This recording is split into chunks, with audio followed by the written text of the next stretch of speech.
డబ్బు, అనారోగ్యం, ఉద్యోగం, వ్యాపారం, అప్పులతో బాధపడుతున్నారా? మీకోసమే launch your future programme.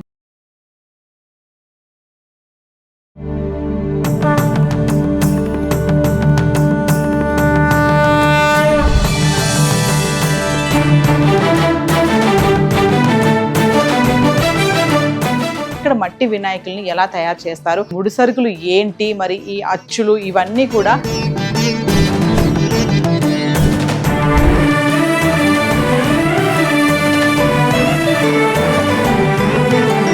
Shri Parvati పుత్ర లోకత్రయ స్తోత్ర సత్పుణ్య చారిత్ర భద్రే భవక్త్ర మహాకాయ కాత్యాయనీ నాద సంజాత స్వామి. నమస్తే, welcome back to Suman TV. మరి వినాయక చవితి వచ్చేస్తుంది. ఇప్పటికే చాలా మంది గణేష్ని పెట్టుకోవడం స్టార్ట్ చేసేసారు కదా. మరి ప్లాస్టర్ ఆఫ్ ప్యారిస్ పిఓపి మరి రంగురంగులుగా ఉంటుంది, చాలా ఆకర్షణీయంగా ఉంటుందని చెప్పేసి చాలా మంది వాటి వైపు వెళ్తూ ఉంటారు. కానీ ఇప్పుడు చూసుకుంటే ఈ రోజులో చాలా మందికి అవేర్నెస్ వచ్చేసింది. మట్టి వినాయకులు, బంక మట్టితో చేసినటువంటి వినాయకులు ఏంటంటే పొల్యూషన్ కి దూరంగా ఉంటుంది. ఇమీడియట్లీ దాన్ని నిమజ్జనం చేయడానికి కూడా చాలా ఈజీగా ఉంటుంది. ఎటువంటి కూడా గ్లోబల్ వార్మింగ్ ప్రాబ్లమ్స్ కూడా ఉండవు. మరి ఈ రోజు నేనైతే ఎక్కడికి వచ్చేసానంటే శిల్పారాంలో మరి 15 సంవత్సరాల నుంచి ఇక్కడ మట్టి వినాయకులను తయారు చేయడం జరుగుతుంది. చూస్తున్నారు కదా, నా వెనకాల 7 అడుగుల వినాయకుడు ఉన్నారు. మరి పెద్ద వినాయకుడు ఇక్కడ చాలా అన్నమాట. ఏంటంటే 15 సంవత్సరాల నుంచి ఇదే వృత్తిలో ఉన్నారు ఇక్కడ. సో మంచిగా చిన్న చిన్న వినాయకుల దగ్గర నుంచి పెద్ద పెద్ద వినాయకుల్ని ఆఫీస్లో కానీ, గవర్నమెంట్ సంస్థల్లో కానీ, మరి గల్లీలో పెడతా ఉంటారు కదా, వాటికి కూడా ఇక్కడ నుంచి చాలా మంది ఆర్డర్స్ తీసుకెళ్ళడం జరుగుతుంది. మరి ఇక్కడ మట్టి వినాయకుల్ని ఎలా తయారు చేస్తారు, మరి ముడి సరుకులు ఏంటి, మరి ఈ అచ్చులు ఇవన్నీ కూడా చెప్పడానికి నేనైతే వచ్చేస్తాను. మరి ఇంకెందుకు ఆలస్యం, నన్ను ఫాలో అయిపోండి. 15 సంవత్సరాల నుంచి ఇక్కడ శిల్పారామంలో మరి మట్టి వినాయకుల్ని తయారు చేసినటువంటి సుధాకర్ గారు మనతో ఉన్నారు. సుధాకర్ గారితో మాట్లాడదాం. అసలు దీని ముడి సరుకులు ఏంటి, దీన్ని ఎలా తయారు చేస్తారు, మరి ఈ సంవత్సరము ఎంత హైట్ నుంచి ఎంత హైట్ వరకు విగ్రహాలను తయారు చేస్తారు, మరి ఆర్డర్స్ ఎలా ఉన్నాయి, ఇవన్నీ కూడా. సుధాకర్ గారు నమస్తే అండి. సుధాకర్ గారు మరి చెప్పండి ఒకసారి, మట్టి వినాయకులది అంటే ఇప్పటికే చాలా మందికి అవేర్నెస్ వచ్చింది, అవగాహన. అంటే పిఓపి కాకుండా మట్టి వినాయకులు తయారు చేసుకుంటే కొంచెం కాలుష్యాన్ని కూడా దూరంగా ఉంచొచ్చు అని. మరి ఈసారి ఎలా ఉంది, మీ దగ్గర ఎలా తయారు చేస్తున్నారు ఏంటి? మేడం ఈసారి మేమైతే 1 ఫీట్ నుంచి 7 ఫీట్ వరకు మేడం. 1 ఫీట్ నుంచి 7 ఫీట్. మళ్ళీ ఎవరన్నా సపరేట్ గా ఆర్డర్ ఇచ్చారంటే సింగిల్ గా ఒకటే చేస్తాం మేడం. అది 10 ఫీట్లు అంతవరకు, 10 ఫీట్ల వరకు. ఒకటైతే 10 ఫీట్లు రెడీ అవుతా ఉంది. ఇవైతే 7 ఫీట్ వరకు మా దగ్గర ఉన్నాయండి. ఇప్పుడు మామూలుగా ఇవి తయారు చేయడానికి ముడి సరుకులు ఏమేమి అవసరం అవుతాయండి? మేడం బంకమట్టి, న్యూస్ పేపర్, మళ్ళీ కొబ్బరి పీసు. ఈ 3 సరుకులే, బంకమట్టి, పేపర్, కొబ్బరి పీసు. ఓకే. ఎలా అంటే ఇప్పుడు న్యూస్ పేపర్ అంటున్నారు, మాకు ఎక్కడ పేపర్ కనబడట్లేదు. అంటే మేడం ఇది మిక్సీకి వేస్తాం మేడం. ఇది మిషన్ లో వేస్తాం అనమాట. మిక్సీకి వేసి మిక్సీలోంచి పీస్ అంతా ఇట్లా అయిపోతుంది. ఇప్పుడు ఇక్కడ ఉన్నది చూడండి, తెల్లగా కనపడేదంతా పేపర్. ఓకే. ఎందుకు పేపర్ ఎందుకు కలుపుతారు మేడం? పేపర్ వేసామంటే వెయిట్ తక్కువ వస్తాయి మేడం, బరువు అంత ఉండవు అనమాట. అందుకోసం వేసి ఇది వేస్తాం. కొబ్బరి పీసు పగుళ్ళు రాకుండా, క్రాకలు రాకుండా ఉంటాయి, గట్టిగా ఉంటుందని కొబ్బరి పీసు వేస్తామండి. ఎలా ఉంది సార్ ఆర్డర్స్? ఎలా ఉంది? బాగుంది మేడం. ఈసారి ఆఫీసెస్ లో, ఆఫీసు, ఈ అపార్ట్మెంట్లకు ఇట్లా తీసుకుంటున్నారు. అంటే ఎంత హైట్ నుంచి ఎంత హైట్ వరకు చేస్తున్నారు?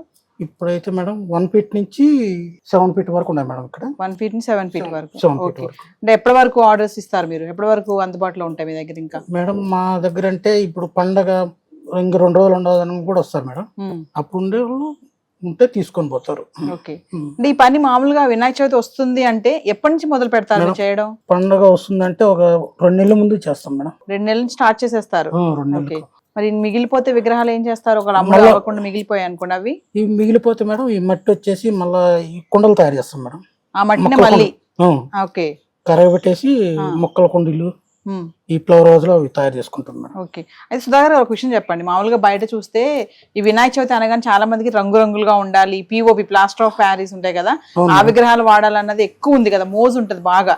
మరి ఈ మట్టి వినాయకులు మీరు ఏమైనా సందేశం ఇస్తారా ప్రజలకు కూడా? ఈ మట్టి వినాయకులు, మట్టి వినాయకుడు అంటే మేడం పిఓపి అంటే వాటర్ లో వేస్తే కరగదు మేడం. అది కరగదు. ఇది మాత్రం వాటర్ లో వేసామంటే కరిగిపోతుంది, ఇంకా లోపల బురద అయిపోతుంది. ఇది పిఓపి అయితే కరగదు కదా, అదంతా ఇది అవుతుంది. మళ్ళీ పొల్యూషన్ ప్రాబ్లమ్. ఇప్పుడు పీచ్ పెడుతున్నారు కదా, ఎందుకు పెడతారు ఇలాగా? ఈ పీస్ ఇట్లా పెట్టామంటే మేడం ఇప్పుడు రిటర్న్ ఇట్లా వేసామనుకో ఈ క్రాకులు రాకుండా ఉంటుంది మేడం. అచ్చా, గట్టి పడుతుంది. గట్టి పడుతుంది. ఇది అచ్చు, ఇది పిఓపి మోల్డ్ మేడం. ఇది మోల్డ్. ఓకే, మీ దీంట్లో ఇది వేసేసి నొక్కుతాం అన్నమాట. ఓకే, అంటే మొత్తం అన్ని పార్ట్స్ అన్ని ముందు తయారు చేసేసుకుంటారా? అంటే మేడం ఒక గణేష్ బొమ్మ చేస్తాం మేడం. ఆ గణేష్ బొమ్మ చేసిన తర్వాత మళ్ళీ అన్ని పాటలు కట్ చేసుకుంటాము.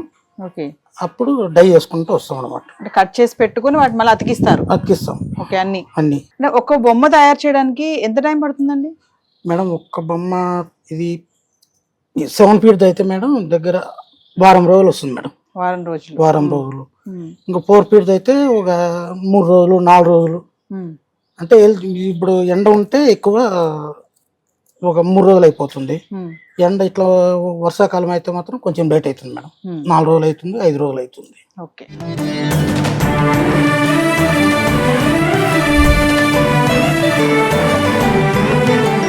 సో వివర్స్, మరి నేను చెప్పాను కదా శిల్పారామంలో ఇక్కడ ఏంటంటే మట్టి వినాయకులను తయారు చేస్తూ ఉంటారు. అన్ని పార్ట్స్ అన్ని ముందు తయారు చేసేసుకుని తర్వాత వాటిని అసెంబుల్ చేయడం జరుగుతుంది. చూస్తున్నారు కదా ఇక్కడ నా వెనకాల చాలా వినాయకులు ఉన్నాయి. మరి ఇదిగోండి, ఇవన్నీ ఏంటంటే అచ్చులు. ఇది తొండం అనమాట. ఇదేంటంటే ఇది లడ్డు హస్తం అనమాట, లడ్డు పెడతారు కదా. సో ఇవన్నీ ఏంటంటే అచ్చులు. సో దీని ద్వారా వీళ్ళు పార్ట్స్ అన్ని తయారు చేసేసుకొని దాని తర్వాత అసెంబుల్ చేయడం జరుగుతూ ఉంటుంది. ఇక్కడ చూస్తున్నారు కదా 7 feet గణేష్ ఇక్కడైతే ఉన్నారు. మరి ఇక్కడ చూడండి, ఇలా బాడీ తయారైపోయింది. ఇక్కడ హెడ్ ఇంకా తయారు చేయలేదు. హెడ్ తయారు చేసి ఇక్కడ అతికించడం జరుగుతుంది.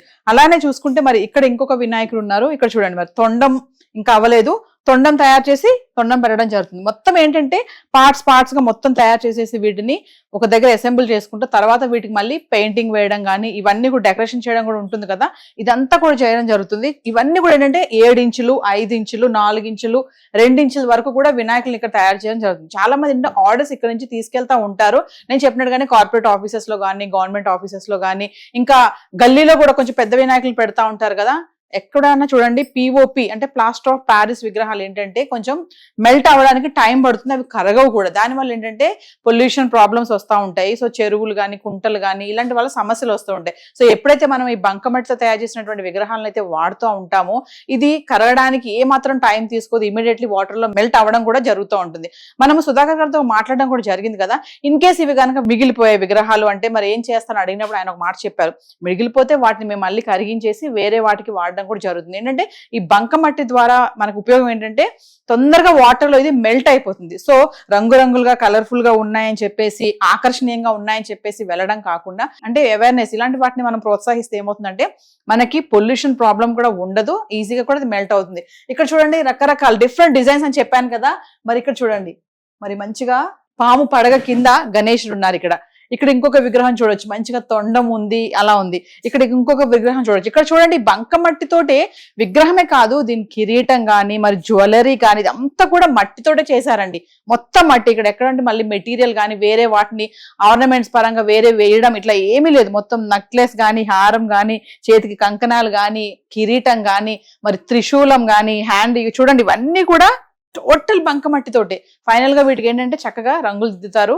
మంచి ఆకర్షణీయంగా వినాయకుడి తయారైపోతారు. ప్లాస్టర్ ఆఫ్ ప్యారిస్ విగ్రహాల ద్వారా ఇటు చెరువులు కుంటలు హాని కలుగుతున్న నేపథ్యంలో ఇటు స్వచ్ఛంద సంస్థలు ప్రభుత్వాలు పర్యావరణాన్ని ప్రోత్సహించేందుకు మట్టి విగ్రహాలను వాడాలని ఎన్నో ఏళ్ల నుంచి చెబుతున్నారు. ఏటేటా వీటిపైన అవేర్నెస్ కూడా వస్తుందని చెప్పుకోవచ్చు. కంప్లీట్ గా ఇది బంకమట్టితో తయారు చేయబడ్డవి. వాటర్ లో డైల్యూట్ అవుతాయి. ఎందుకంటే బంకమట్టి ఎర్రమట్టి కొబ్బరి పీచు పేపరు తో తయారు చేస్తారు కాబట్టి మనం చూడొచ్చు ఇక్కడ తయారు చేస్తున్నారు కదా. చక్కగా చిన్న వినాయకుడిని బంకమట్టి పెట్టి దాంట్లో కొబ్బరి పీచు వేస్తున్నారు. చెప్పారు కదా సుధాకర్ గారు, పేపర్లు మిక్స్ చేయడం వల్ల మొత్తం మెషిన్ లో దీని అంతా మిక్స్ చేసేసి ఇప్పుడు బొమ్మను తయారు చేయడం జరుగుతుంది. ఎందుకంటే దాన్ని ఒక అచ్చులో తీసుకొని అచ్చులో బంకమట్టిని అద్ది చూస్తున్నాం మనము. తర్వాత దాంట్లోంచి తీయడం జరుగుతుంది. దాంతో మంచి విగ్రహం మనకి తయారవుతుంది. దీనివల్ల మనకి పొల్యూషన్ కి ఎటువంటి సమస్య ఉండదు.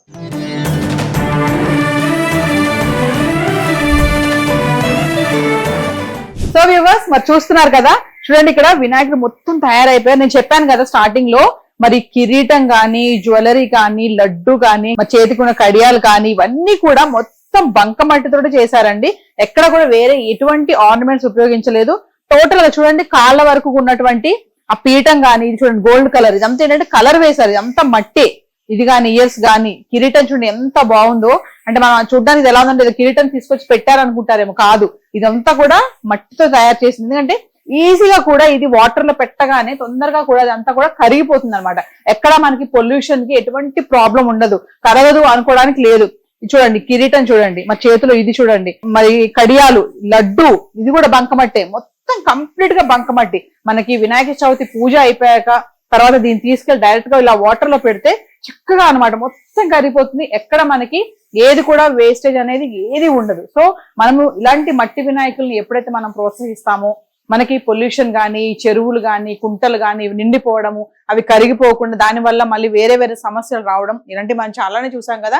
కానీ ఇలాంటి మన బంకమట్టితో తయారు చేసినటువంటి విగ్రహాలను ఎప్పుడైతే వాడతామో దీనివల్ల మనకి పర్యావరణానికి ఎటువంటి ప్రాబ్లం అయితే ఉండదండి.